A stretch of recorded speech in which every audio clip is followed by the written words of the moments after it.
I'll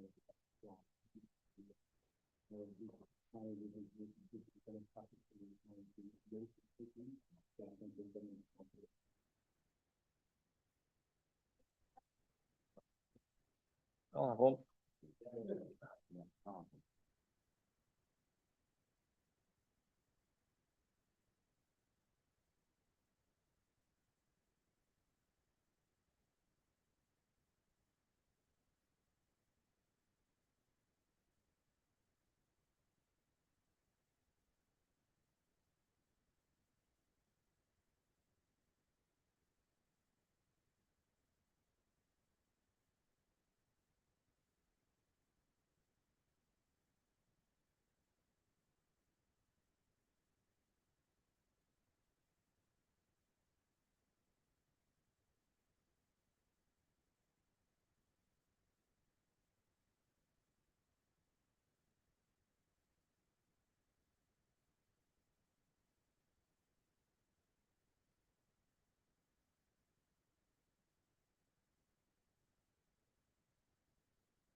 Fabulous.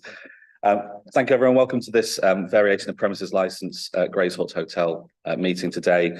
I'm chairing, so I will talk through the agenda and talk through the introductions. The hearing is being live webcast, so please make sure that you have the microphones on and that you're able to speak directly into them where possible.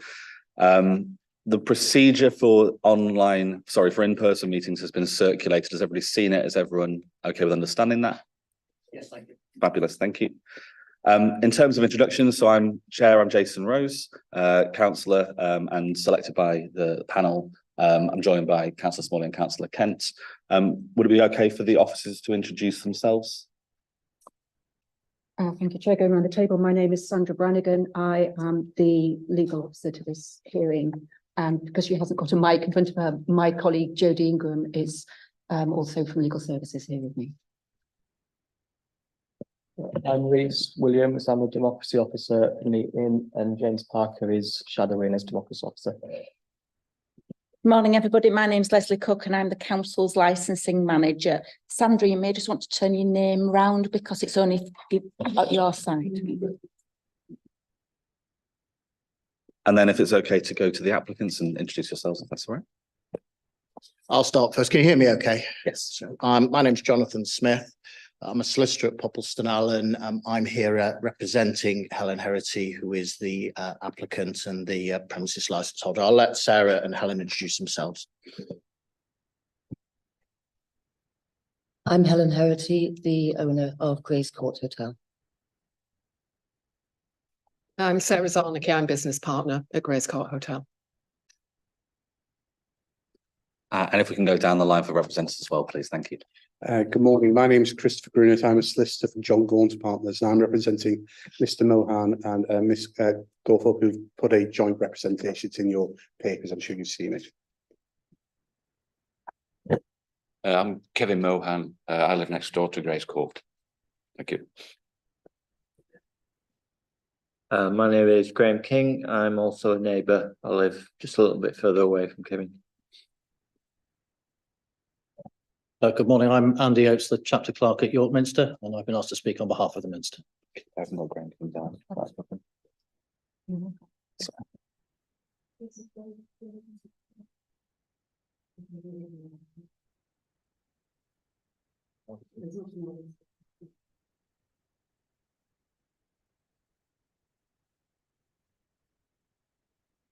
Can you register to speak? You No. Oh, sorry, you'll hear is you'll hear is a representative who is just up the. Yeah. Okay. Thank you. Thank you for that. Great, thank you. If we can move on to declarations of interest from anyone on the panel. Great. We've got a motion in the agenda pack to move into private session for us to discuss and deliberate afterwards.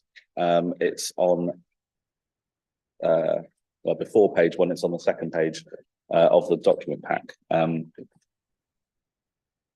I also suggest that when we end the webcast for private session, we don't return to the webcast, but we will return from deliberation to the people present in the room and let people know the outcome directly in person, if that's okay.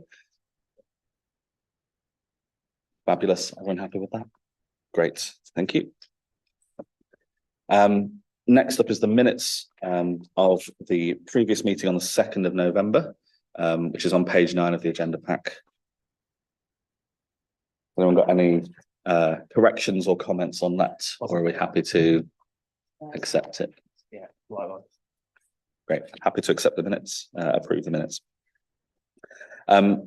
Moving on to then the determination of the application for variation of premises license at Grays Court Hotel. First up, timings. So as standard, we've got on the timings pack for those who have one, 15 minutes for each person to make their case, and then 5 minutes for questions. After that, does anybody want to suggest any different timings, or are we happy with that? I did mention, Chair, just whether I could sneak an extra 5 minutes, 20 minutes, that there are a couple of objectors. So obviously they have, their aggregate is more than mine is in total. So whether I could ask for 20 minutes, please. And there's a short video which runs to 1 or 2 minutes as well on top of that. Thank you. I'll turn to the panel and say, obviously we usually have objectors at these meetings in terms of timings, but there is a video that we usually don't have. What are your perspectives on timings?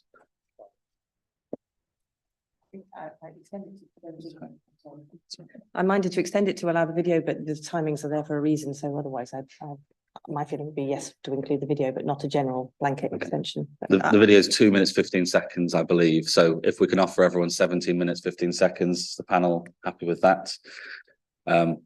Appreciating that gives a little bit more time, but not much more time. Does that feel okay? Thank you very much.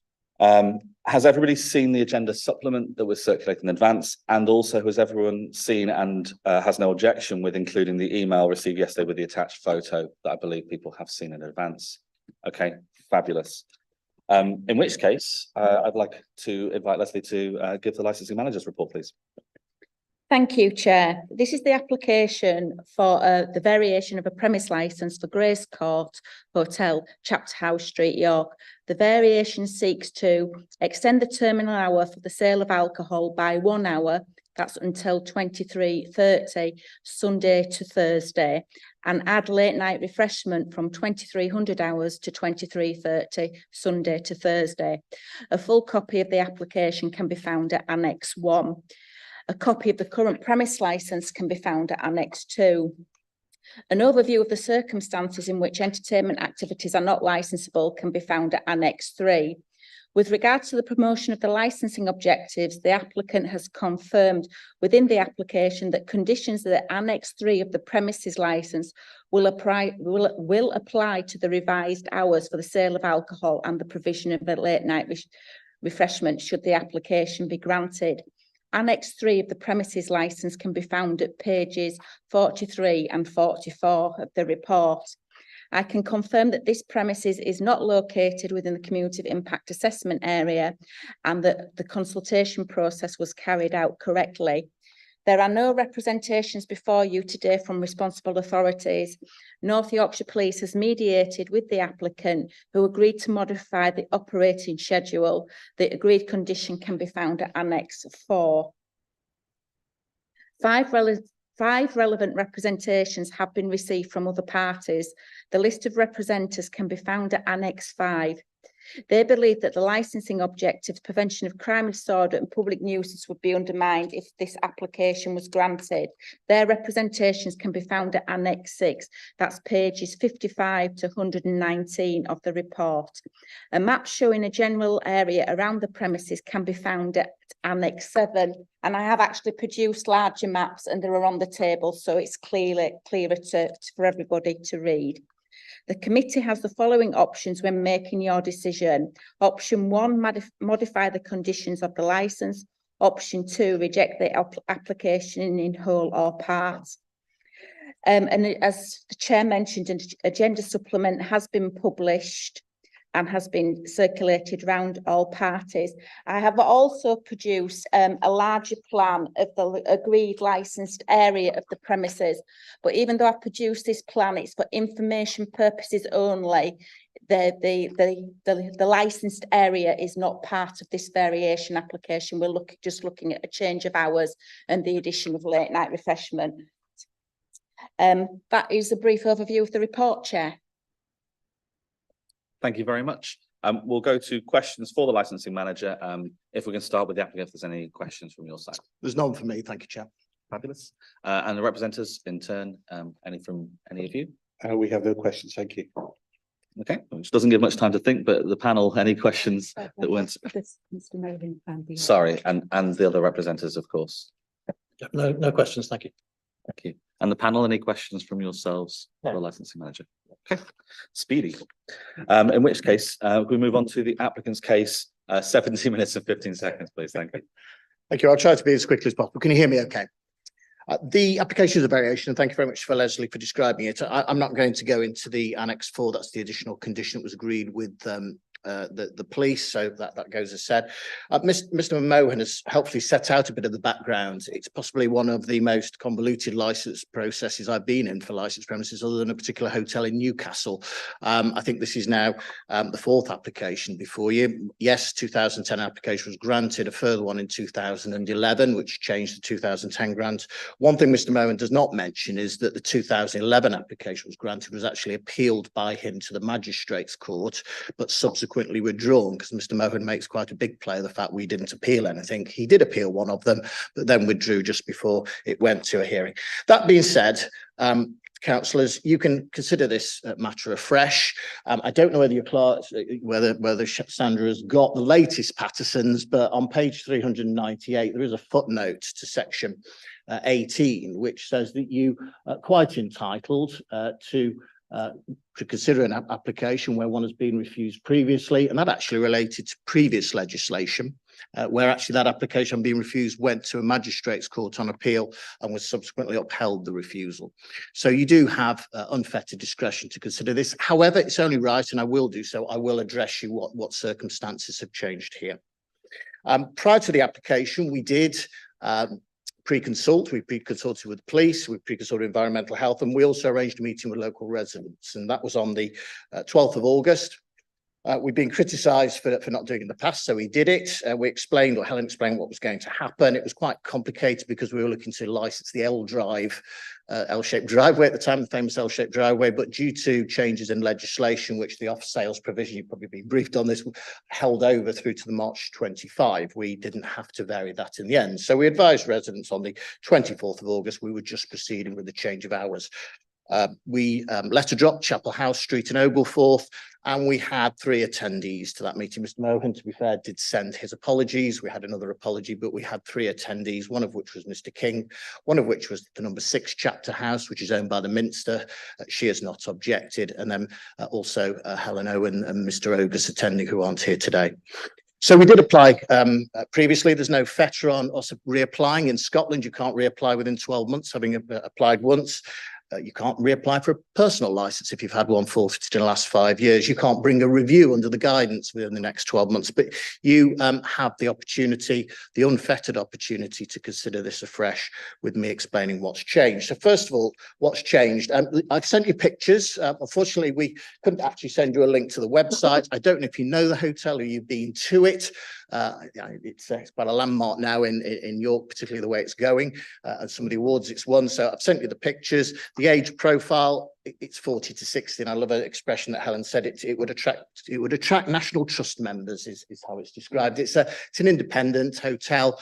It's quiet, discreet. It's not what you would call in any way a chain hotel. But I'm going to pass over quickly to Sarah, who I haven't mentioned would want to say some words, just to say a bit about where the business has gone and it's developed since 2018. Yeah, my name's Sarah Zarnicki and I'm Helen's business partner at the hotel. I've worked with Helen for 8 years now, and I think it's fair to say that things have changed significantly with the hotel, with the presentation of the hotel, with the clientele of the hotel. Certainly big changes since the last time we put an application in, which was 2018.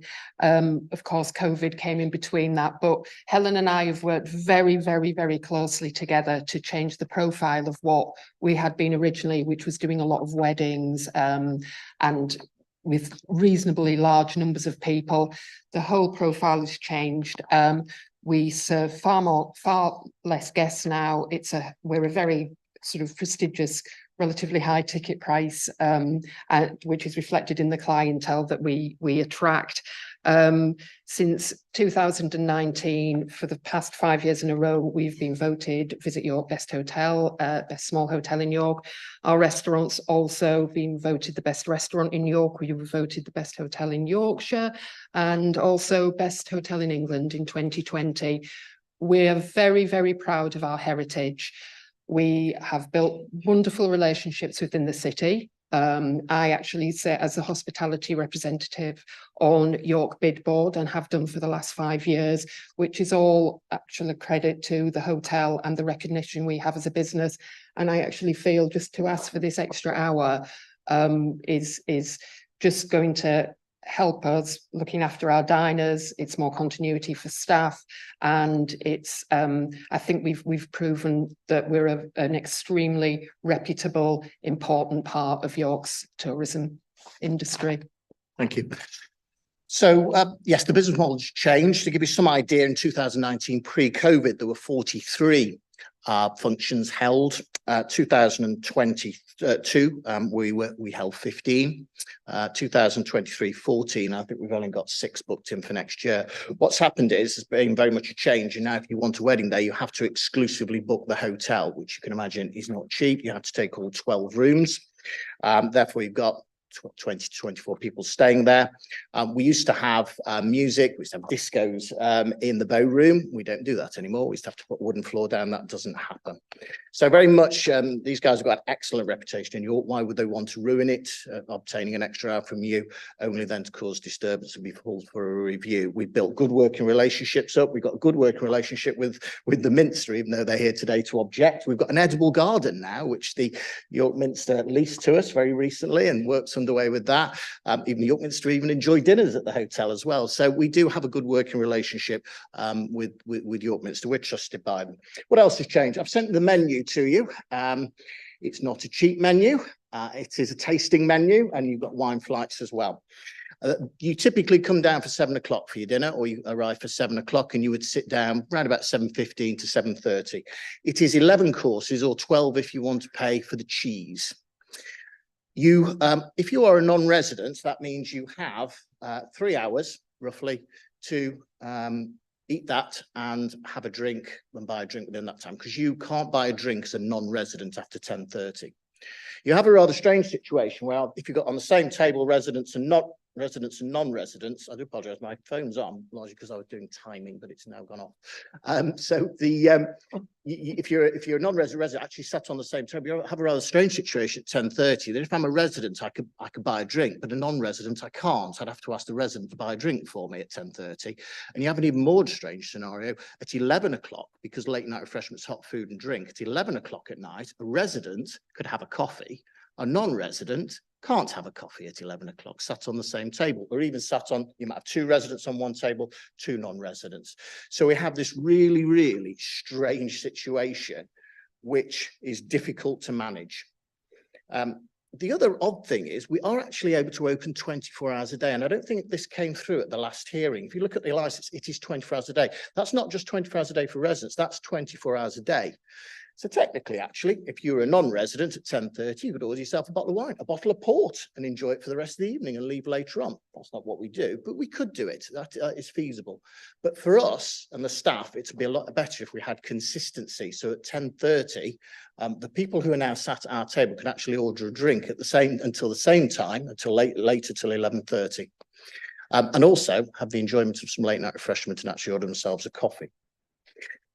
The evidence of external guests, I've given you some figures. It's in the documents which I sent to you. There's a table there, and it's at pages 17 to 19 of your agenda. And I thought it was important to set out and give you some context, which wasn't at the last hearing, as to the number of external diners we have. Bear in mind, internal diners are residents and could stay and can drink in the hotel 24 hours a day. I'd invite you, when you retire, to just add up the numbers in August, September and October of external guests. But I can tell you now, it's 51 in August during 15 days that we were open. And I'm looking at Sunday to Thursday councils. I'm only looking at the days we were open. 51 in August, 15 days. In September, 37 over 12 days. In October, 34 over 11 days. That averages around about 3 to 3.5 people who are there as external guests on average on the nights we're looking for the additional hour. In December, you'll say, well, you didn't put any figures for December, or Chris might say that to me. We had a look at December 22. You haven't got the figures. I can tell you there were 55 external guests over 9 days. So that was 6, but that would be the busiest time of year. So you can assume on evidence, it would be between 3 to 6. That's people who are leaving additionally, who are external. They're not staying on site. They are leaving, and they are the people who we would ask can have an extra hour to drink. That's very few taxis. Last week, I think we counted 2 taxis. We've also provided you a list of function and events, which I know you didn't have at the last hearing. So we provided you some function and events. And what we did this time, because we were anxious to demonstrate to you we can operate to 11:30 without causing a nuisance, we applied for temporary event notices for a number of them. And you've got a list of those on page 21 of your agenda. And the most you would have at any of those events would be 40, as I said, an exclusive hire. You can assume around about 20 of those will be staying in the hotel. You've got 12 rooms, let's say 8 of the rooms were double occupancy, 4 single. You might therefore have 20 people leaving from these events, but these currently are being covered by temporary event notices. That means we aren't bound by conditions. I'm sure your solicitor will tell you this, for the additional hour. We're not actually accountable under our license. We're asking for that additional hour, and it would also cover those functions. Otherwise, we can continue covering them by temporary event notices. But we've had no complaints. If you look at the list of complaints on the FOI request, or if you look at the list of complaints from the objectors, they don't mention any of these days. It's a limited number of occasions. There's no representation from the authorities. Nobody's objected to these temporary event notices, and the police or council would do so. If you look at the number of complaints, and I've given you the FOI request that we lodged, the number of complaints, last time we were dealing with 9 back in 2018. There are 3 here because the actual complaint on the 22nd of August 2018, that actually was prior to the previous hearing back in October. So there've been 3 complaints logged, non-substantiated. The only one we actually were advised of by the council was the 17th of January 2022 one, and that was actually to do with some noise at Christmas, which was experienced, I think, by Mr. Mohan. There is email correspondence in your pack from Helen to Mr. Mohan, telling them that actually that was a family who, the hotel wasn't even open at the time of this complaint. This was Helen's family who were there at Christmas. The other difference between this is last time there was a request for regulated entertainment, and it also included the L drive, I say the L-shaped drive. That all got very mixed in, put into the mix as well as the hours. This is just about hours, and it's just for alcohol, and it's just for late night refreshment, and you have evidence that you didn't have before you. I don't know how I'm doing for time. My clock's gone off. I'll deal briefly with the reps, but could we perhaps just see the video briefly, just to show, and this is from Mr. Ogus and Helen Owens, who, for help on your map, on your plan, they live down, just help me here, it's number 2, isn't it there? Yes. So on your plan, can you see that that's the stable block? They live at number 2 down the opposite, down the side of the stable block at the bottom. Okay, could you play? Would you be able to play? So this is after Helen had received a complaint about noise, and what Helen does is she goes to investigate it. Oh, can't stop the clock then. Oh. Just hope I don't forget to start it. It's one of these 2. One, 2. Just while you're doing that, on your plan, I think it's number 2. Are we off again? Okay, so this is Helen walking down, having.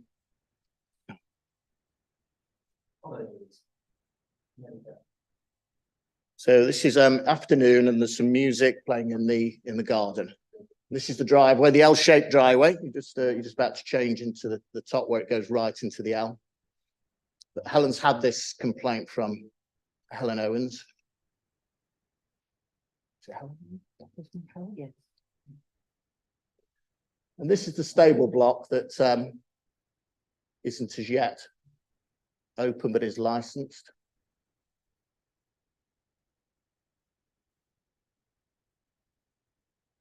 Because they live behind, so number 2 that you can see is behind the stable block, which is the red L shape on your plan.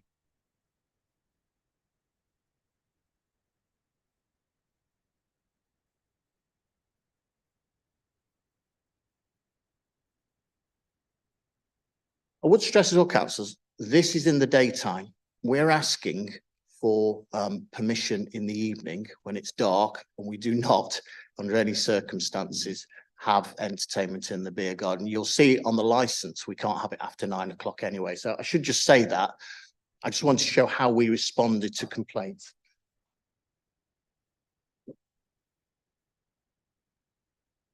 So you couldn't actually hear it right at the back, the closest to Helen Owen and Mr. Ogus and Mr. Owen's house. I'll cut the video off there, so I've got a bit longer to carry on talking. Thank you, councillors. So the biggest complaint will be noise from guests that's inevitably going to cause in what's a sensitive area. It's described as a sensitive area. I think it obviously is a sensitive area. It's described as such by the Minster. But we've demonstrated by the temporary event notices we've held without objection that we can do this without complaint. When we have these temporary event notices, there's been no complaints from the authorities. There's been actually no complaints to residents from us. The number of people, as you can see, who will leave outside of those functions or events who are actually having meal are very small, 3 to 6 people, to give you some context.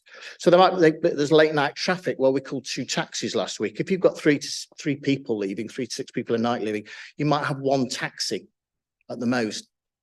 If you're walking for a taxi, because you'd walk the opposite way. You wouldn't go down Oglethorpe. You'd actually go down Chapter House Street. Deliveries is a complaint. If we get an extra hour, councillors, that's not going to affect the deliveries we do or don't have. Some vans do park on Oglethorpe because they're going to struggle to turn around in our car park. Other applications refused. Well, that, of course, I've already addressed. It's detrimental to the special character. I've addressed that we can deal with this, and we have dealt with it, and we've been holding these events over the last 2 years without complaints. There's some suggestion, I suggest Mr. Brunel wrote this about us exploiting the Business and Planning Act. That's not relevant, councillors. That's to do with somebody walking out of the garden into the L-shaped driveway. At the moment, they could legally do so. We don't encourage it. There's no tables out there. There's no chairs out there. Nothing's organised in there. But at the moment, if somebody does take their drink out there, it wouldn't be illegal. That's why there's no application to vary before you today. We might seek to extend the hours further later on.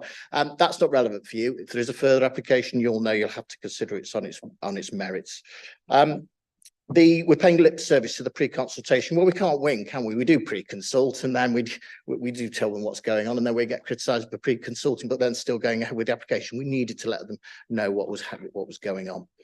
There've been on numerous occasions, apparently there's been reported repeating of complaints. You can see the numbers that have been handed over to your environmental health officer. And the spotlight, finally, which I've just about got there, that is actually outside Helen Owen's property that Helen Heraty's property. It's nothing to do with the hotel. It's actually where you live, where the family is, and it's a spotlight over the outside rear garden where she sits. And I will be quiet to that because I think I've probably just about done it. 5 seconds spare. Thank you. Thank you. Yes, thank you very much for that. Appreciate sticking the time as well.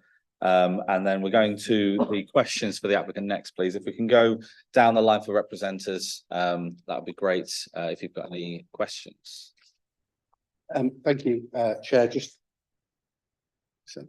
a couple of questions, clarification on it. Sure. I don't know. I don't mind who answers this question, Mr. Smith. Actually, just for the benefit, when was Papa Sam first instructed to advise about this variation application? I think that's between myself and Grace Court, isn't it? So okay, I'll take the committee. You wouldn't expect me to ask you that question. It's client confidentiality matter. No. Oh, sorry. Was it, well, I'll come back to my point. I think it's evidence in the papers, but Mr. Smith doesn't want to go towards that. On the basis of the movement towards this new style of operation, did that take place in the last 12 months or before that? Or when did this new style of operation, these big changes you described, when did that occur? I'll answer it, and then I don't know whether Sarah wants to add in, or Helen. In terms of the weddings, I've told you, well, I told you as part of the presentation that we were doing 43 pre-COVID. Obviously, COVID hit, and I haven't referred to any figures in COVID. It would be disingenuous for me to do so because obviously there are a lot less. And then really since then, Chris, we've changed the style. We do have more midweek weddings booked, because it's easier to book the hotel as a whole in the midweek, because obviously there are less people going to be there than on a Friday, Saturday, and it's easier for Helen and Sarah to just say, have the whole hotel. We never have a mixed time. So if you've ever been to a nice hotel and you're having a wedding there, the last thing you want is for there to be residents there as well, who you as your wedding are disturbing it. And the last thing as a resident you want to be is pay for a nice room and you've got a wedding there. So when it's exclusive hire, it is exclusive hire, full stop. And we haven't used the club, we haven't used the Bow Room as a nightclub since. Never was a nightclub. Oh, no, disco, sorry. We haven't done that for 2 years. So I would say in the last 2 years, we've certainly reduced the number of events. We've very much pushed the taster menu that you can see, the wine flight, because we're concentrating much more on food and rooms, councillors. You're not proposing to take any of the existing conditions from the licence, so I presume that all those conditions are being complied with presently. We're not seeking to remove any conditions. And they're all being complied with presently. As far as I know, yes. Thank you. There's been no suggestion it's not. The only other question, and final question I have, just page 49 of your additional bundle. It's just which is an email that was sent to yourself from the client, from your acoustic. Our interpretation, or my client's interpretation, that is to somehow undermine the April 22 complaint. But to clarify, are you saying that there was no music live or recorded outside in April, or are you saying there's no amplified music outside in April 2022? I didn't get time to do that in my time, but thanks, Chris, for giving me the opportunity to address it. So we have no record of any outdoor music at all. We did not provide any outdoor music or even indoor music on the 29th of April. On the 28th of April, so there may be some confusion, but on the 28th of April, there was a 12-party wedding. They'd got married, they'd already been married. It was a post-wedding dinner for 12 people, sat down. They arrived at 5 o'clock, I think. They sat down. There was no entertainment. We did not use the garden. So we do not know. We have absolutely no idea where that complaint on the 29th of April came from. Thank you for clarifying. Thank you very much. They're all my questions. Thank you. Thank you very much. Cameron, do you have any questions yourself as well? Yeah. Sorry.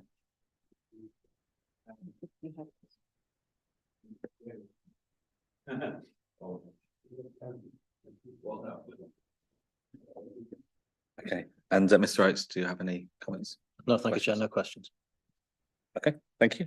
In which case, can we move on to the first representatives case? So Christopher Granatives and sorry, questions from the panel. Apologies, councillors. Yes, please. Any questions from yourselves? So could you tell me about unofficial complaints? What's your impression of how many complaints have been made which haven't been logged by the City of York Council for whatever reason that you're aware of? Yes, so we're aware of the one that you've seen on the screen. We do not believe that was logged. It's not on the screen. Sorry, it's not on the list as I sent to you. Excuse me. It was a phone call made to us, and Helen went down and then spoke to them again. Excuse me. There was then the other complaint that you've actually got referenced, which is the additional document. That was a brass band, which we're quite entitled to do. It was between 2 p.m. and 4 p.m. and you've got a picture of it. It was actually facing towards the house. You can see what it is. It speaks for itself. That was between 2 and 4 p.m. and we did receive a call, I believe, from the same person who made that call in April. Sorry, July, sorry for the video. So we believe it was the same person. I know the name's being redacted. Obviously, I don't want to give any names away. We did also look at that, and it was told by a member of management, I don't think that was Helen because she wasn't there, that it was a 2-hour ban between 2 to 4. But again, I stress this is in the afternoon, a period that, yes, all right, you may say, well, it's good to know whether you're reacting to complaints. Those are the 2 complaints we know about since, and I'm looking at since the last hearing that were made directly to us. Does that help? So you may not be able to answer this, but in terms of maximum capacity, I understand the disparity between residents, non-residents, but is there, what would be the maximum number of people that you could invite, either resident or non-resident, together at one point in the evenings? Well, again, if we were doing an event, a wedding, we wouldn't have more than 40. Is that correct? So it's 40 for any event as your maximum number, of which there are 12 bedrooms. Now you might have 12 people who are all single, so you might have 12 staying and 28 leaving. You might have everybody's doubling up, so you might have 24 staying and 16 leaving, but the maximum would be 40 people. In terms of the actual dining area, if there's not an event, I think the capacity in terms of the maximum number of diners you could get would probably be round about 40 as well. Minster, you've got the library, you've got the... No. Oh, no, I'm corrected on that. The actual Bowman restaurant itself. The capacity for the restaurant itself is 22. You've got the library and the Minster. But we do have overflow rooms, but they're very, very rarely used. The core of the restaurant is 22 covers. I guess having been there, you want to know the maximum occupants. If you've got 22 in the bow room, I think you can get 8 in the Minster room, and then the library could probably take 10. So you're probably, again, looking round about 40 if everybody, and it was packed out for diners. So they did mention you wouldn't actually be able to service 40 people on the taster menu. It's just too much work, I believe. So there's only a maximum number you can service on the taster. What is that? Is it about 22? Yeah, so we'd struggle to actually service that taster menu just with the kitchen. Sorry, just one hypothetical question. Hypothetically, could someone hire the hotel exclusively and as one person and invite 39 people as residents in? Just as a hypothetical. I'm just trying to test the limits of the external impact. So could you hire it and invite 39 people and just stay there yourself with the other 39 not staying there? Is that your question? I mean, hypothetically, you could. Hypothetically, yes. You might be extremely rich and not want anybody else staying there with you, but yes, you could do. Yeah, I've got a hopefully a simple question. Just going back to the temporary event notices you mentioned for 2022-23. I guess, should this variation be granted today, the sort of vast majority of temporary event notices you wouldn't need to apply for if I'm reading this correctly, because they sort of go to 11:30. I guess this is a sort of forward-thinking question in the sense that, in terms of your business planning, you'd presumably still, in these scenarios, apply for the temporary events notice for the half an hour up to midnight. And I guess this is a sort of possibly another hypothetical, but I guess in your business planning, would you be tempted or consider applying for temporary event notices beyond midnight? So that's the questions really. So I'll answer, and please, I'll ask Helen or Sarah to chip in if I get anything wrong. So I think your first question, there were, I think, 3 there where we applied to midnight. That application may still be made. It would obviously depend upon the demand of the event in question. We actually want the staff to go home, believe it or not. So the shift actually finishes normally at midnight. So after midnight, there's a night porter, I think, security on, as you find in many hotels. So anything after midnight gets a bit tricky because you've just got a night porter on. And bear in mind, of course, residents can drink 24 hours a day. So no, I wouldn't envisage us applying for many, if any, temporary event notices were this to be approved. removed. Bear in mind, the temporary event notice, that's just the function of the events. What you can't do, of course, is you can't, if you've got some diners who've come in and they're slow eaters and they get to 10:30, you can't suddenly think, unless you're Michael Gove during the Women's World Cup, you can't suddenly think and pluck one out of the hat saying, "Oh, I'll apply for a temporary event notice now so that this non-resident can have a drink and buy a drink." You can't do that. So that's why we can't rely upon temporary event notices all the time. And bear in mind, a temporary event notice, because if you have one, as I said, the conditions don't actually apply during the period of the temporary event notice, and you're not operating under your license. So you're much more accountable by having a license. That's what. Thank you. Only one other question from me, since I forgot to ask questions whilst I was busy chairing. The question is, in terms of, you made reference to the fact that you could have a resident who's still able to purchase and non-residents who are at the same table with them. Is that a thing that happens at the moment? And then also on top of that, can people bring in drinks when you're open 24 hours a day? At the moment, is that something they're permitted to do? You mean bring your own drinks in? Yes. Oh, no. Goodness me. Well, I guess you could always smuggle it into your room, but you couldn't bring it downstairs with you. I mean, I bet they wouldn't know whether somebody smuggled some drink into the room. No, of course not. Does it happen? I have to let these guys answer. It will certainly happen. I'll tell you now that you will have, well, it must happen. You'll certainly have two different tables, one with residents on it and one with non-residents. And if you're sat there as a non-resident, you've just seen somebody order a brandy at 10:45, and then so, sorry, you can't order a brandy because you're not a resident. So that does happen. And of course, if you're actually on a mixed table, it must happen, because if somebody says, "Oh, can I order another bottle of wine?" it actually, after 10:30, would have to be ordered by a resident. The really strange situation, whether this happened, I don't know, but I mean, this is really weird, is about the food. So at 11 o'clock, if there was a hot dessert, this is just weird. By law, Helen and her team can't provide a non-resident with a hot dessert after 11 o'clock, or even a coffee. They could provide it to a resident. Now, I guess what could happen is they could provide it to a resident who could then shuffle the coffee over to the non-resident. It's just showing what a perverse situation we are in here with this hour for diners, which does cause a particular problem. I've rambled on. I'm sorry, and I'm probably taking advantage of the fact I only had 17 minutes, so I can. No, I appreciate full answers to things. Yeah, and I appreciate the spirit in which it was offered as a suggestion around the difficulty of managing it. I guess my question is there an intent to manage that and try to limit the possibility of residents buying for non-residents? Is there any policy or action that happens there? I think the question is there a policy on residents buying for non-residents? No, not at all. There's no policy, but there would be by law nothing to stop a resident buying. You know, well, I'd like another brandy, but the resident would have to buy it, and that's not stopped. You know, there's no reason why that should stop. Okay, thank you very much. If we can move on then to Mr. Greenwich on behalf of the first representative. You have 17 minutes and 15 seconds. Thank you very much. I hope not to delay you overly long.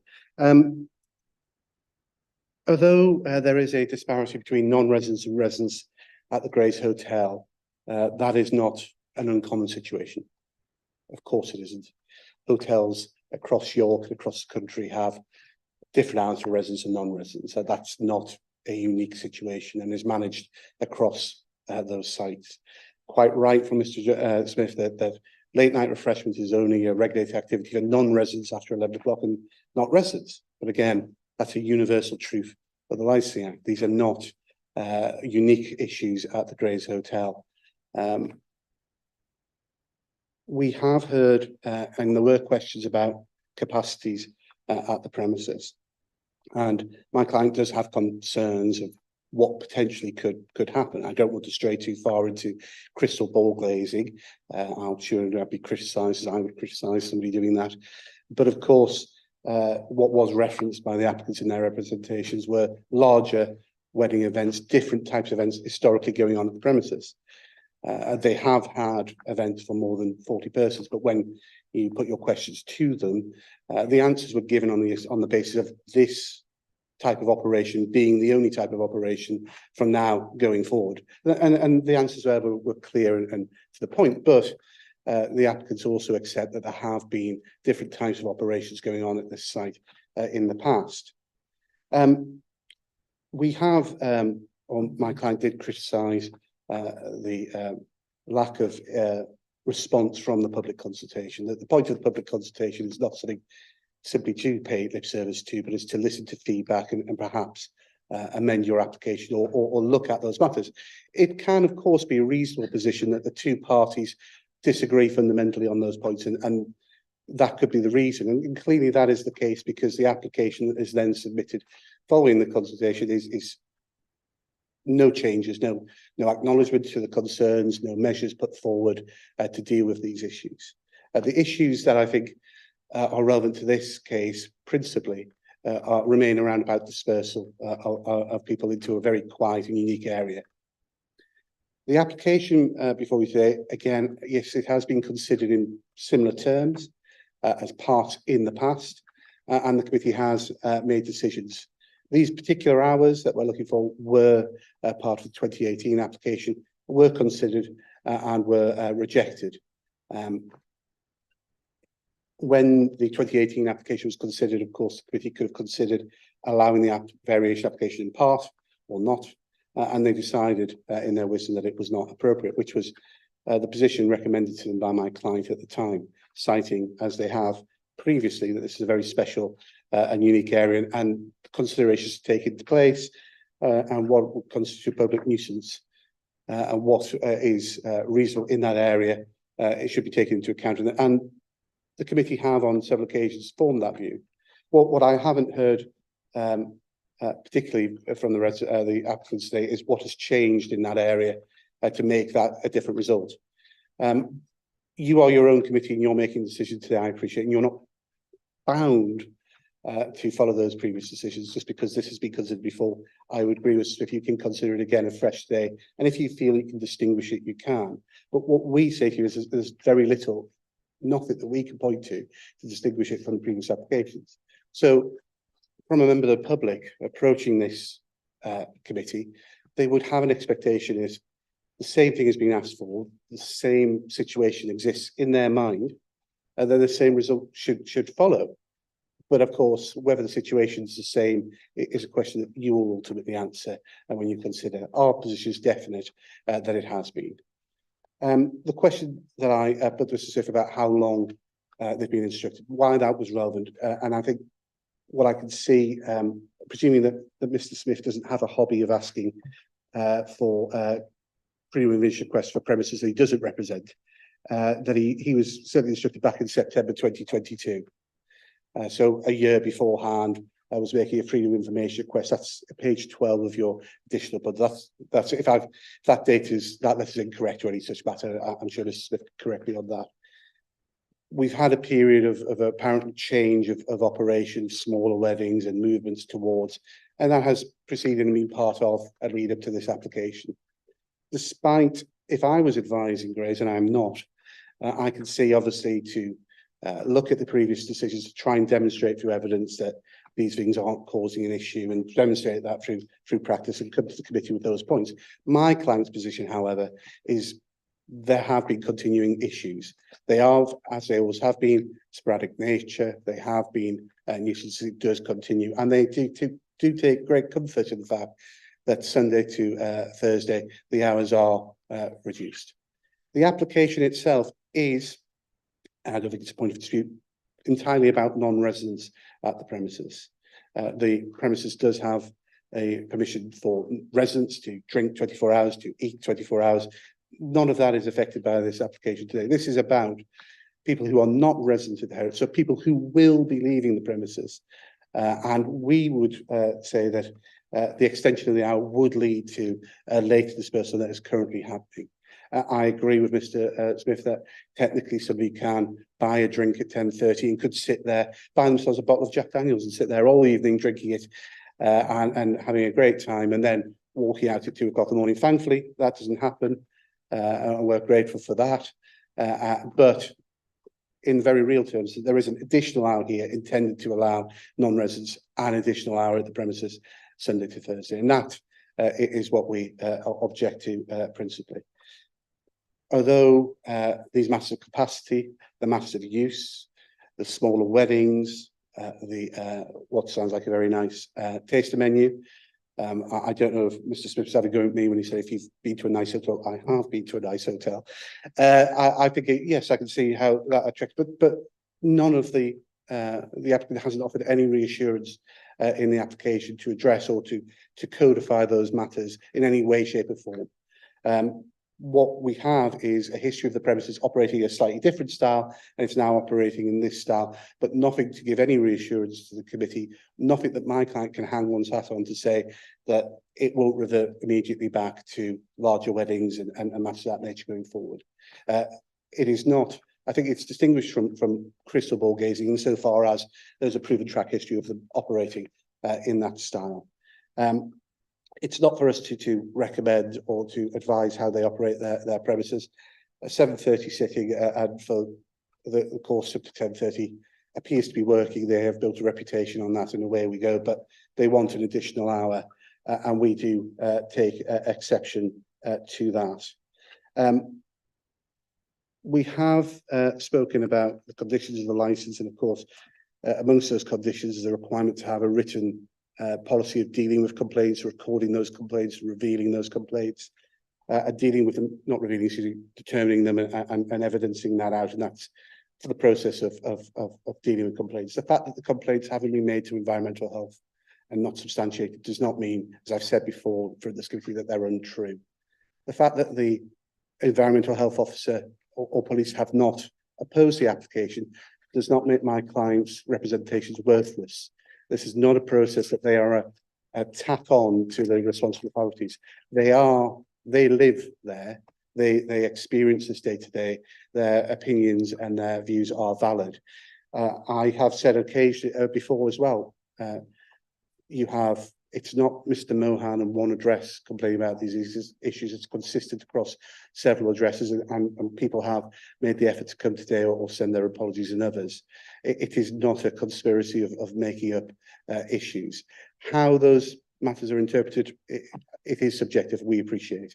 And I'm not saying I'm going to get into the argument of exactly the state. The video that you saw before related to an incident, not that I have no instructions upon, but it's a video, and you'll take the evidence of that. It's not a decibel meter, there's no readings to it, but you will give it appropriate weight, I'm sure. And I appreciate it's not being asked to be seen as an absolute. It's indicative of something that was going on and levels that may have been heard. We are asking the committee again to refuse this application on the basis that the situation in the area, the way that the levels and sound levels drop in the late evening, making comings and goings from the premises a nuisance in my client's opinion, and that is echoed by others, is something that we think has not changed. This is not an area in the shadow of the Minster that has suddenly changed over the last 5 years. And is now something different to what it once was before. No significant changes that we can point to. And in the presentation from Mr. Smith, they weren't the points of a change in area, it was a change of format and operation, and how the premises now operating is not going to cause an issue. And I appreciate it wasn't accepting that before it was causing an issue, but it is saying now the way it is operating now isn't causing an issue. But again, offers no undertakings in form of condition that can be enforced or looked at to mind those, and it's not for our client to do so. They have prepared the groundwork with the temporary event notices, and one of the benefits of that, I'm not saying it's the only purpose, but one of the benefits of that is to provide helpful evidence they would see to the committee to go on. We disagree, however, that there have been no issues. They present an application, and it's not their job to cite those objections. They meet with residents. It's not their case to put the residents' objections. But it's interesting and disappointing to my client that when we raise again these issues of dispersal and the lack of matters that are in place to address those, to my client's view, they're not listening to the decisions of the committee or the residents in that regard. The response of the additional information is not a proposal of measures that perhaps we could think again, and these are measures we should put forward. It is evidence in their view to dispel the fact that there are, and to try and discredit the feelings of not one but multiple residents, to deny that there is an issue, not to try and address that issue or tackle the issue, but to deny that there is an issue that goes on. Committee, I don't think your finding today would be that there is an issue in either side's body. You weren't there to witness it, but you will take on board the complaints, and I'd hope you think, why would so many people tell such a similar story if there was no issue there to be concerned about? And although I take perhaps the point that Mr. Smith and the applicant is making about Christmas 21, and they were relatives causing my client a disturbance in the middle of the night, and not residents of the hotel, but were family members. I'm not entirely sure that I would be promoting the fact that I can't even control my own family members not to disturb a nuisance to my neighbours. And although there is a disagreement on what went on in that matter, my client was complaining of noise outside at 4 o'clock in the morning. That isn't addressed. But I take the point that it wasn't directly arising from licensed activity. But it does demonstrate perhaps the difficulty of controlling anybody coming in and out of the premises. We therefore say that noise will increase and cause a disturbance naturally with this extended hour. I'll just take something. Can I say something? Or Do you mind if I see a couple of moments to? Sorry, I've just got a few things to say. It's, when I have reported just things in the past to the council, Sorry, they are very can I efficient. pause if that's okay, because we've got the other representatives in order. So if that's okay, sorry, do you want to do that? But unless you've got anything further. It was just that I obviously recommend it's just giving these last few minutes of my time, I think. Yeah, well, if that's all right, that's how you feel with that. one second, sorry.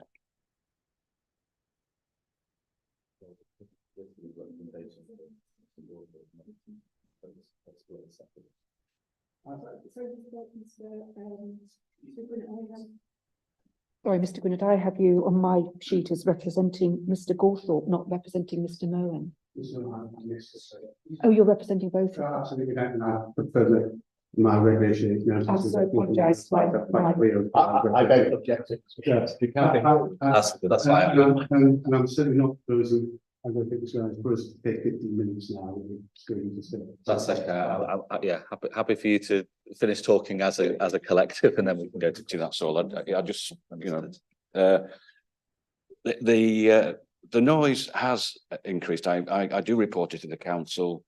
You write notes down. You phone the council up. The noise people come out. They don't always come out straight away. They've got other jobs to do. It is happening. It's still happening. Our neighbours are saying the same. The hotel is about to double in size. I don't know if you're aware. At the coach house, they're actually, I think you have permission for another, is it 40, basically another, is it 14, 15 people? Yeah, but there's potentially 14 people could stay there.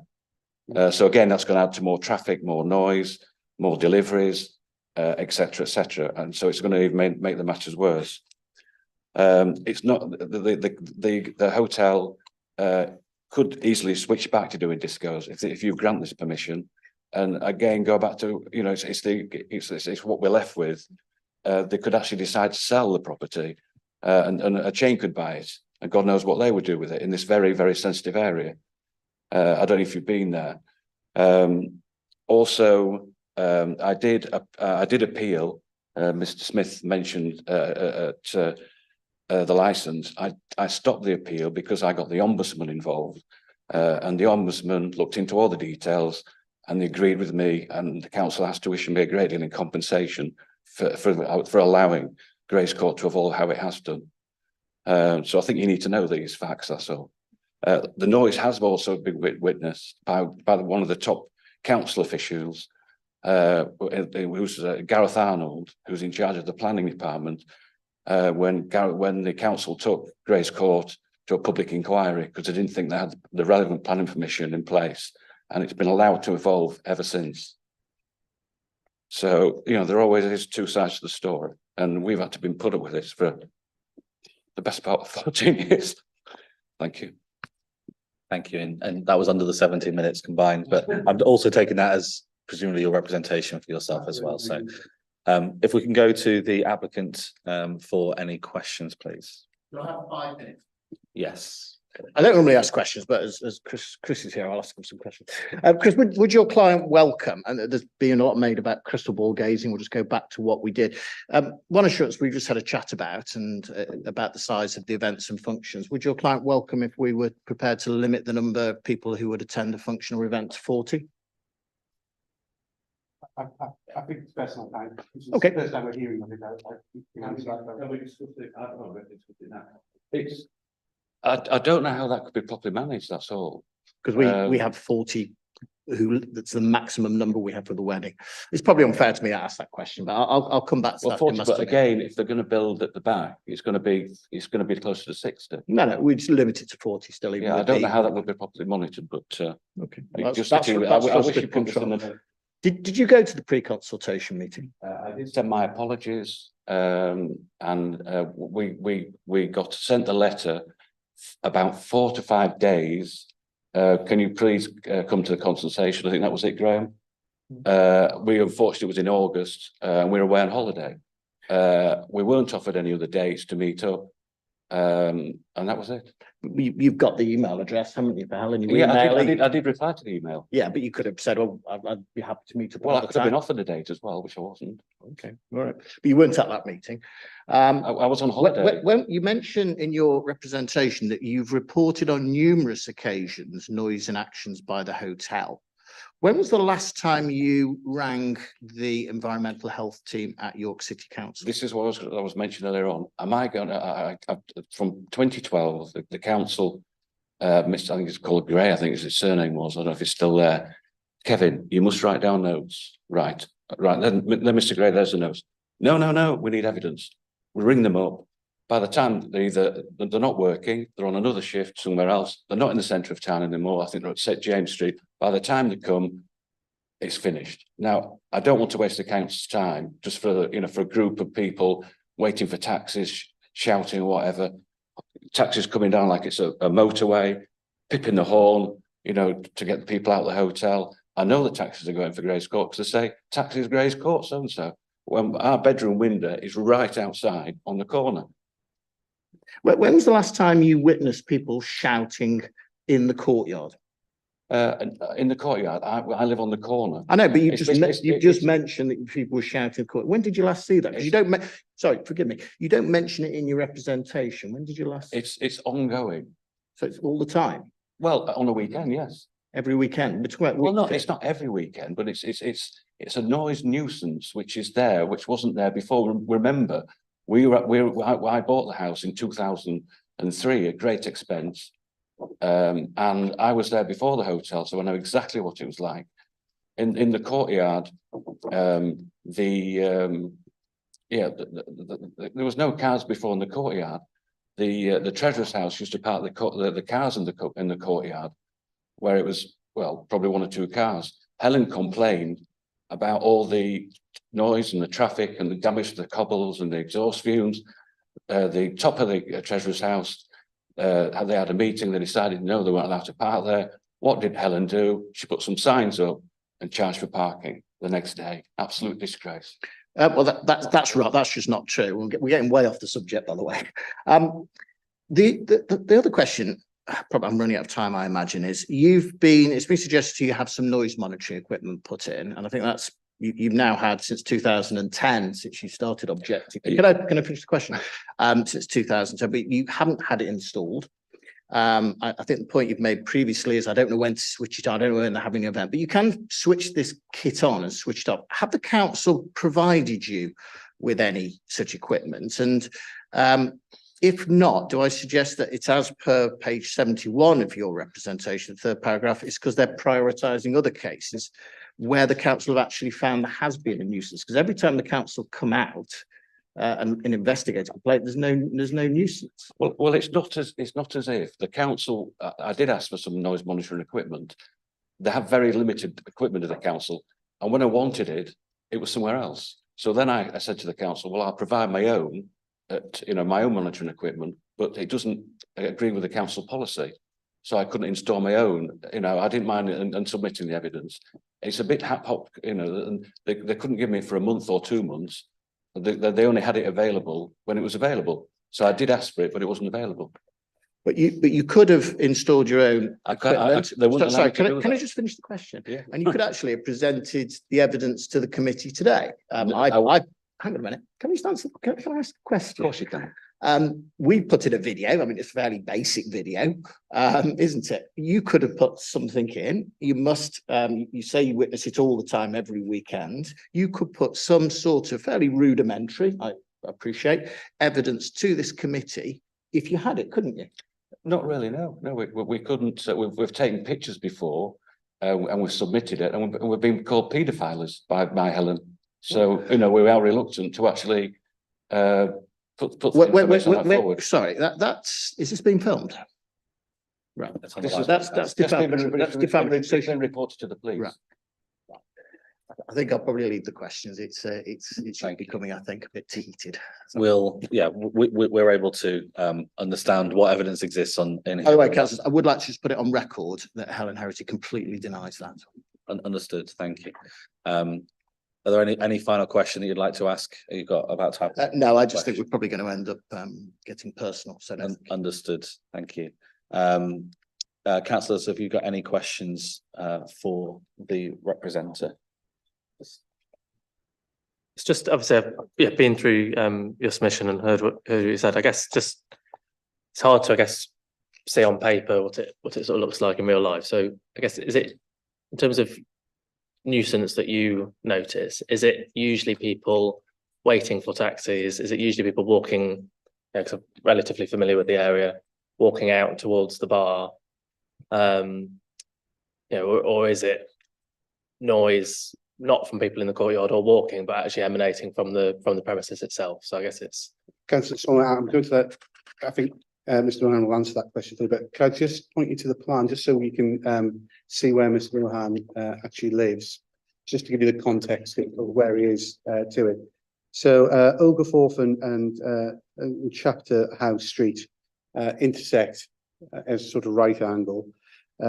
If you were coming down Chapter Street towards Oglethorpe, and as you reached Oglethorpe, my client's home would be the first one right in front of you, just slightly offset to the right, but on the corner. And as on the plan that you'd be provided there, where it says Chapter House, I think under the HAR is the entrance. There's a flying freehold, and you enter into the car park for the hotel there. So it's literally just across the width of the road, really, the entrance to the hotel. And just to put it into context, so I invite Mr. Mohan to answer your question more fully. Yes, it starts on a Monday, 5 AM. We have a dustbin wagon that starts, it comes down about 5:30. It can be any time, quite often before 6 o'clock. Quite often before 6 o'clock. So this is before Grace Court was there, we had nothing. 6 o'clock. Then about that's Tuesday. I was going on Monday. Monday is 5 AM to 6 o'clock, dustbin wagon every Monday. Then they get the delivery wagons going to Grace Court because Helen won't let the vans or the cars. Some vans can get in there. She won't allow them to go in the courtyard, so they're forced to park on the corner. Is that right, Graham? Yeah, that's yeah. Right. I've been told that it's specifically not allowed to go to. Sorry, you're not permitted to participate. Sorry, as so it says that they've been told specifically not to go into Grace Court courtyard. So they're forced to park on the corner. I've enclosed some pictures of what we have to put up with on a weekly basis, if not daily basis. There's a laundry wagon that just comes and dumps its around there, and I haven't asked him to move anywhere else because but the cars try and get round to the Minster to where going to the Minster, but they can't get round because the laundry wagon's parked there for about an hour, unloading and loading, taking things to Grace Court, even though it could drive in there. Tuesday, you got the recycling that comes about 7:30. Again, deliveries. Wednesday, refuge van again deliveries. Thursday, hey ho, we have a day off. We can actually line late on a Thursday because nothing comes. I set the deliveries later on. Then Friday again is refuse vehicle, again deliveries. And then on evening, particularly on the Friday and Saturday, we get the taxis or we get the noise outside, which occurs up until, remember, it finishes at 10:30, but the guests don't leave for an hour and then the staff don't leave for an hour. So you hear all the cars and the people walking up and down from there. It's just a nuisance, that's all, which we never had to put up with before. I just remind everyone that we're only here to validate the variation. Yeah, sorry. Sorry. It's obviously important to understand the context of things. Yes, but, yeah. So thank you, that's just a weekly, that's what happens every week. So. This is probably a question really for Leslie, but as a local resident, you might be aware. Is there any sort of street furniture on lampposts or anything asking people to be quiet? No, it's not. Okay. I mean, usually in London, there is a sign. Oh, there's something on the back, something on the door, sorry. There's nothing there now. So there's usually, I know in London, they always say, please, it's a quiet residential area, please keep quiet, but there's nothing. Yeah, I'm aware there's probably stuff in the premises, but this is just on the street itself. There's nothing now. Yeah, okay. Any further questions, councillors? I've got nothing either. Am I right in understanding that you've waived the second representative case, Mr. Mann, as well? You've already had your say on that. Yeah, we're not trying to take liberties. I think we've put our case there. Great, Thank you very much. In which case, Mr. Rice, if that's okay, could you present your case? 17 minutes and 15 seconds. Thank you, Chair.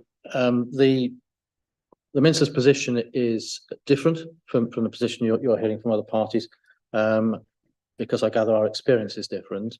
But since the last hearing, the Minister has had no complaints about the way in which the licensable activities have been carried on by the applicant. To be clear, that's no complaints from ourselves as an organisation, no complaints from the clergy or their families who are permanent residents in the neighbourhood, and no complaints from the tenants who rent out chapter properties in the area. And that's because in our experience, and I appreciate you're hearing different things from other parties, the licence continues, we believe, to be the appropriate control regime for the licensable activities. And we are happy to continue working with the applicant's business, as has been said, in a neighbourly partnership, because we are content that the lack of report to us from our tenants and from our staff means that we have in place, as it stands and as it's unvaried, having been reviewed previously, the successful control regime that ensures that the licensable activities are continued in a way that's consistent with the objectives, and in particular, minimising risk of public nuisance.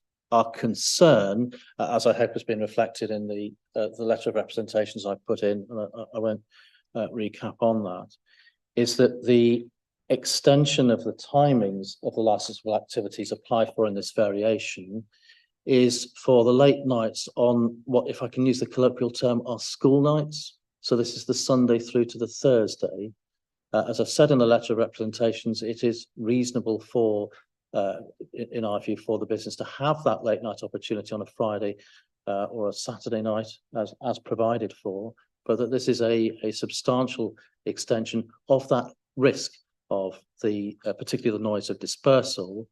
In fairness, the applicant, I say it's risk only. We don't have any report to make of actual adverse events being reported to us. So our request is that the variation application is declined so that what has been effective continues to be effective, and we would be content with the licence continuing in its current terms. Concerned, however, about the risk of the variation being granted and the terms applied for. I'm happy to answer questions. Thank you very much. Any questions from the applicants? Yes, just a couple.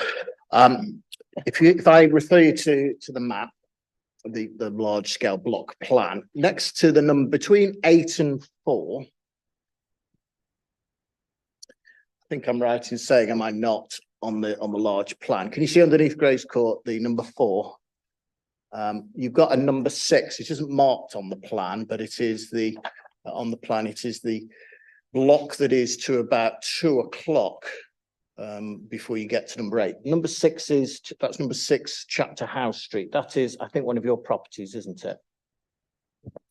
Yes, just to assist for completeness. So between the 8 and the 4, you've got the 2 boxes, one larger than the other, one with a cross symbol over it. Yep.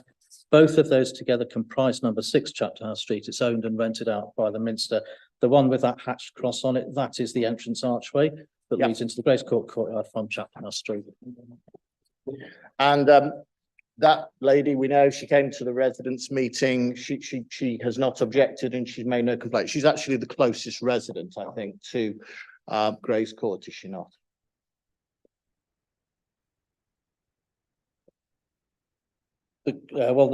What's marked in number 4 is equally close. Those are not owned by the Minster. Those are, I think, National Trust owned properties. But yes, number 6, 4 and 8 together border the applicant's premises on that southwestern side. Thank you. But number 6 is your tenant and she hasn't made any complaints to you. That's correct. And then the other question I've got is, do you have any holiday lets on Chapter House Street? 'Cause I think numbers 1 and 3 are also yours. No holiday lets, no. So I stand corrected. We are in the process of using number 1 Chapter House Street. That's the one furthest away from the applicant's premises as a holiday let. 3 is one of the ones rented out, as is 6 to a private resident. Because you've got 1, 3 and 6. So 1's been a holiday let, 6 has lived peacefully with us for a long time. And then the final question I've got is, as you get to the end of Chapter House Street, and you can see it really now, we're into the City of York logo here, and we were to turn right down Minster Yard. So you come out of Grace Court Drive, you turn right down Chapter House Street, past number 3 and 1, and then you turn right to Minster Yard. There's a gate there, isn't there? And that gate, what time is that gate locked? It's locked between dawn and dusk. Oh, that's a good answer. Well, I was there at 7:15 going for a very nice Italian, and it was locked at that time. So a lot of your, and you'll be able to see in the representation, a lot of your houses, a lot of the property you own are up in Minster Court, aren't they, including the deanery. You can't access those, can you? This evidence was never presented at the last hearing. You can't access after 7 o'clock any of those properties from the hotel. There's no way somebody could come out of our hotel at 10:30 and walk towards them, can they? Oh, yes, there's no issue of access or trespass. It's the noise intrusion coming through that, potentially coming through that long border that's on the northwest side of the applicant's premises, coming down through those open space gardens, and it's within the city walls, so the noise tends to be funneled down. I appreciate that, but that's at night. We don't have any lighting in the garden. We don't use the garden at that sort of time of night, so we're actually seeking permission here from 10:30 to 11:30. We wouldn't actually be dancing or anything like that in the garden, so it's unlikely you're going to receive any complaints there, are you? In our experience, it is a fragile soundscape around the back, so that although we are talking principally about activities probably taking place in the courtyard and working outwards from that in a southeasterly direction, the noise in that area does circulate and circle around through the whole of the buildings. There's a restriction you'll see as to what we can and can't do after 9 o'clock actually in the garden. It's on the licence already, councillors. I'll leave it to them. Thank you very much. Thanks. Any questions from councillors? Sorry, I can probably guess the answer, but I guess all those premises that you've mentioned and ones that are in your care don't have premises licenses, do they? None of them are licensed for any activity. The residential housing units are not. Yeah. No, there's a premises license for the Minster to use in terms of the place of public worship and the open space areas. Brilliant. No, thank you. I have no further questions as well, in which case we move to the representative summing up. If that's okay, are you intending to only do one summing up to match the one piece from yourself? Yeah. You have 5 minutes to sum up then, if that's okay. Thank you. Thank you very much. It's clearly I think what's clear from today is that it is unsatisfactory from most parties, both sides. We do not want to see an extension of the hours, and obviously the Grace Hotel think it's unsatisfactory that their license is limited in that way. Unfortunately, the committee is not here to make everybody happy, and that to be it. And my client, in his lengthy answer, and I dealing with things that aren't matters for you to be concerned with about how his area has changed since the hotel opened. That is what he has to live with, and that's not a matter he's asking this committee to talk about or to correct. But this is an application for an additional hour for non-residents. So those people by their nature will be vacating the premises up to and potentially later than 11:30. A standard drinking up time on a pub is 30 minutes or so. So really a natural non-abuse of that residence 24-hour opening of the hotel would still, I think, if the kind of exiting of that building up to midnight or thereabouts is not an unreasonable forecast. The nature of the area and the noise in that area, what would constitute a nuisance, is something that this committee has considered before. We do not think there's been any significant changes to that, and we'd ask you again to refuse it. I would also ask you, and I'm sure you will, differentiate between statements like we do not use the garden at night and our events are 40 and no bigger. Those statements are not things that we can rely upon, or my client can rely upon going forward. And although I'm sure those are matters that you can consider when you retire, but I'm afraid my client's position hasn't changed. Having listened to the descriptions and Mr. Smith carefully, my clients indicate that we would still urge you to reject the application on the basis, and a similar basis that you have on multiple occasions before. We do feel we don't have trust in the operator of the premises, and that's borne out by matters such as the application being drafted without any consideration of dispersal, although it has been flagged up like a big red flag flying above our heads several times. It's been discussed. This committee has identified it as an issue and said that the application is not appropriate, that being one of the areas, but it's not going to be addressed. Okay, it's not their job to, but then we come out and say that's still an issue for us. Well, the response to that is we're just going to call cold, or whether there are actually issues going on. Not a reasonable response in the weeks, hours and days leading up to here to suggest measures that clearly that Mr. Smith started to allude to about caps, etc.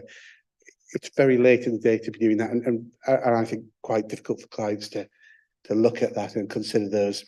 Having said that, none have been put forward, but it's been left for the committee to decide and do that. I don't think that's a sign of a good application, and that is one of the reasons that my client doesn't have the faith in it. I apologise if matters became personal before, and I'm grateful, Mr. Smith, not pushing that further.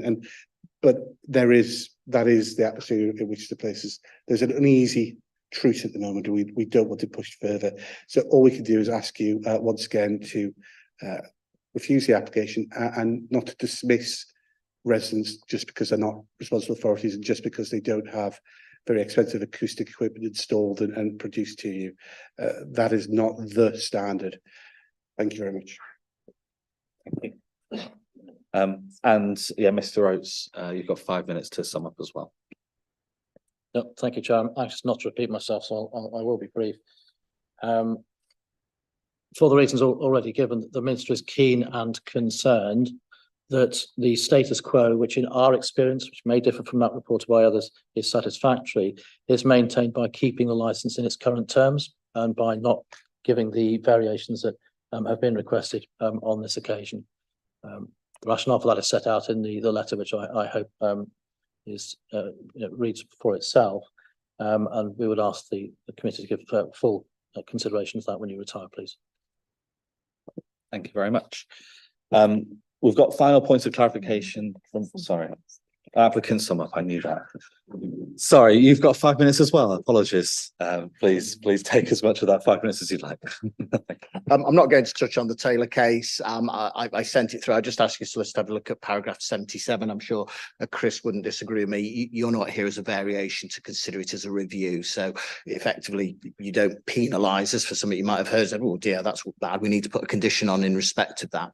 So it is about what's the likely effect of this grant, of this variation in the present tense. Just to pick up a few of the points that were made, and I didn't want to get too acrimonious, to say it's not uncommon for premises or hotels to be in the situation Grace Court is. It is uncommon because 22:30 actually is a very early closing time.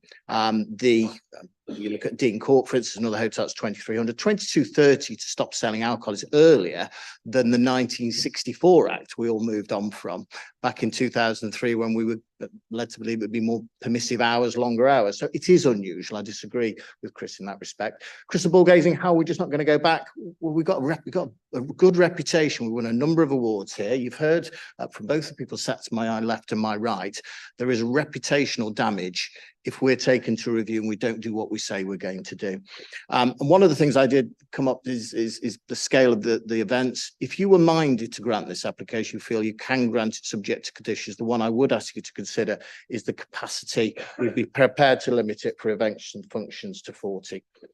Despite what Mr. Mahon says about the fact that he's disturbed every weekend, and he did actually say to the end, it's particularly at the weekend the noise is, when we're actually talking Sunday to Thursday, that there is nothing before you. And Chris will say, because he said it last time, that just because you haven't got any firm evidence for you doesn't mean it's not happening.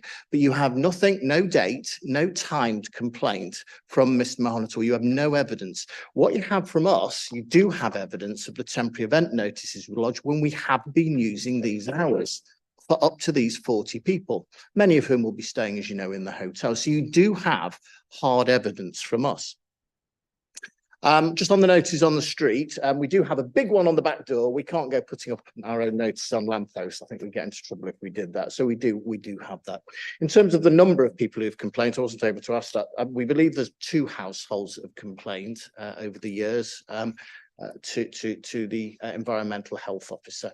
And you've heard about the other complaints we've had, which I explained to you from any of the residents. So in terms of your decision today, as I said, Taylor doesn't mean we're here for a review, for a ticking off, to have any onerous conditions. Effectively, we don't come out of this hearing any worse than we went into it, unless we've offered something such as the capacity. You do have unfettered discretion to hear this. You've heard about what's changed, the repositioning of the hotel, and we're prepared to commit to the 40, which would be a large change when we've been having 60 to 80, events of 60 to 80. The menu, you've heard about the absurdity of that presents to us at times. You've heard about the evidence of temporary event notices you didn't have before you last time, the reduction in the number of complaints. And I've also sent to you the small number of people that leave after having had a dinner. And in terms of dispersal, I don't know why we would have a dispersal policy for 3 to 6 people. People do wait inside the reception area for a cab if one's called by the hotel, but that rarely happens. People, I guess, get Ubers these days or walk off down to their own accommodation. If you've got a function, typically other people will be staying in other hotels in York. In terms of the guidance, I am going to reiterate paragraphs 9.12 and 9.15 to your solicitor, the fact that there's no objection from the police, nor is there any objection from environmental health in particular, despite the fact we've done FOIs and spoke to them. You would expect, and paragraph 9.15 makes it clear that you would expect if there are environmental health issues, your environmental health officer will object. The premises aren't in a cumulative impact area, so there's not a rebuttable presumption you're going to refuse. And I'm going to just look at the reasons why you refused, or why committee refused the application back in October. It was the number of complaints. There are a lot less, as you've heard. There's less representations. We've ran 10s without complaints. The number of functions, you've heard from us, we've reduced from 43 to 15 to 14 and only 6 next year. And we're prepared to cap the number at 40 people at those. There was then 2 reasons. We're about the Live Music Act applying to the driveway. And also about the fact that condition. Do you want me just to hold for a second? Sorry, can I ask you to repeat that last bit? Because Sorry, I was just waiting. So The fact that the lights, so there was two of the reasons for the refusal previously were to do with the L-shaped driveway. One was about Mr. Ogus was concerned about the proximity of the L-shaped driveway to his property. And the other was in respect to the Live Music Act and the potential use of the L-shaped driveway for entertainment. Those aren't subject to the application today. And then finally, the other reason was about the quiet and sensitive historic location. And that's the bit we can't change. We can't just drop the hotel elsewhere. And that will be the one that will probably entertain you the most. Where you have here, though, what you didn't have last time is the evidence we have been doing. In 2 years, we've been running functions, not many, we don't have many. And bear in mind, temporary event notices, you have less next year.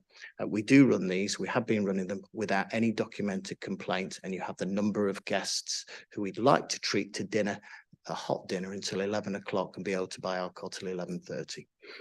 Councillors, I've probably used up more than five minutes because I hesitated, so I will call it a day at that. Yeah, you're bang on time, hesitation notwithstanding.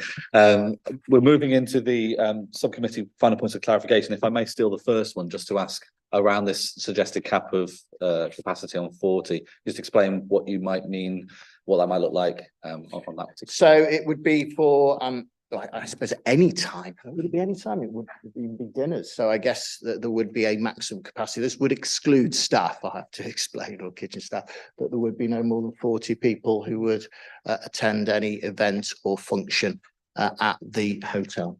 Yeah, and just want to say that has been in place since COVID. You know, we haven't done any weddings for more than 40 since after COVID. You know, if you've been to the building, you will know that it doesn't lend itself to having any more than that, even though we did do that when we first opened, because we were largely a wedding venue, but we're not anymore. We're a prestige hotel and restaurant. I guess it's COVID. People want to stay a bit further apart from each other as well.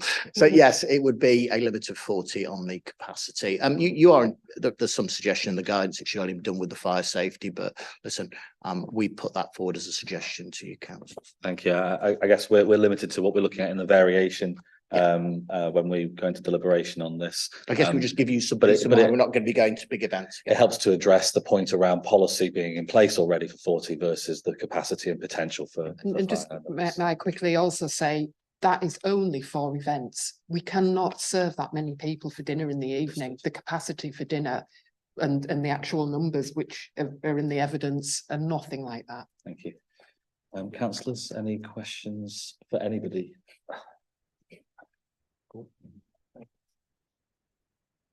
I've got a couple. I just want to understand that for me, the unusual part of this actually isn't around the 10:30, 11:30, which I think both are relatively normal, but the 24/7 open for non-residents is the bit of the existing license that I don't fully understand. So could I, as a random resident of York, wander in at 3 a.m. even though I can't buy food and drink? How does it actually work?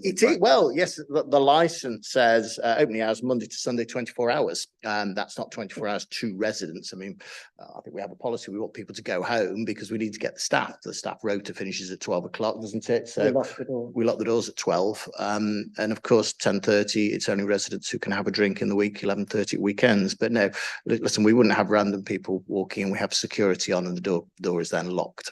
An existing policy is that you lock at 12. So if I did go in early and buy a bottle of spirits and sit there on my own, then I'd be kicked out at 12 as things stand. 12 o'clock, you wouldn't be able to get in after 12. Yeah, would you like to ask on Mike? Thank you, Chair. Mr. Smith, can I just seek to clarify something, a legal point? You were suggesting you in your submission, you said that the license, this is a variation, you can't come out with a worse license than you started with, but you have also suggested that a cap could be imposed at any time to 40, which would seem to me to be beyond the scope of the variation. Are you suggesting that cap would apply to the hours, only the varied additional hours, or were you suggesting that could lawfully be performed through license? I guess technically you are right that it should only go on at 40 at 22:30 on a Sunday to Thursday. However, listen, and I put it on record here, and Chris is here, we're not going to be appealing it if you put that on at all times. And that's to give you some assurance, because I think there was some questions raised, well, what if you go back to the 80 what if you go back to the 80 numbers? So it's to give you some assurance. I take your point that yes, technically it should be after 22, 30, 40 people. If you were minded to put that on, fine, but you're not going to find us jumping up and down and taking you to judicial review if you were to put it on at all times. Was there this presumption that we would somehow be doing?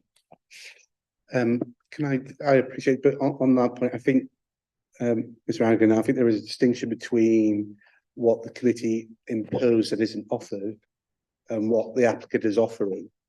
So if Mr. Smith is offering a 40 capacity throughout the day, which we don't agree with, but you do, I don't think it would be seen as, it's a distinction from a matter the committee decides to impose of its own volition. I think I would see those two as legally different. Thank you. It'd be rather disingenuous for me to kick up a fuss if you were to put it on. And understood the difference between, you know, offering something versus what we can and can't impose as a decision from our side. One final point from me and one final question. Acknowledging the point that's been made around temporary event notices, removing the restrictions around licensing, I just want to call out for the record as well that I don't think you would be likely to have 250 temporary event notices in a year.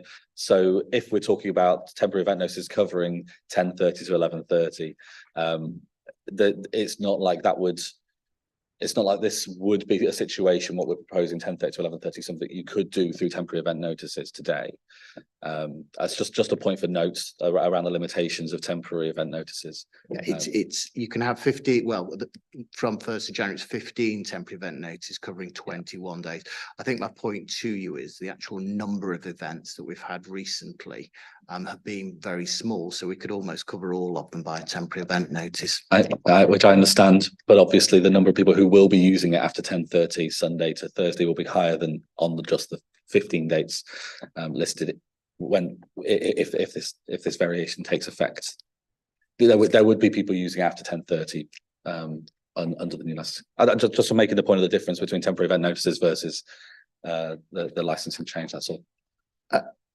Oh, you mean we could have up to 500 people on a temporary event notice as opposed to 40? No, sorry, I just mean I'm confused as to the I just mean question. that managing the Sunday to Thursday nights through temporary event notices limits the number of times you can do it versus it being every night of the year under the variation. I'm just yes, I take that point. Just clarifying around. We haven't had that many events, then we, as you say, as I've said in evidence. Sorry if I confuse things rather than clarifying them. Just spelling that bit out. The only other question I had was you mentioned about the fact that the change has brought about this change in reputation. It's helped bring higher reputation to the hotel. I just wanted to clarify. You mentioned some awards earlier. How many of them were before 2 years ago, and how many of them are since 2 years ago? When most of the change we're talking about were about 2 years ago. We will.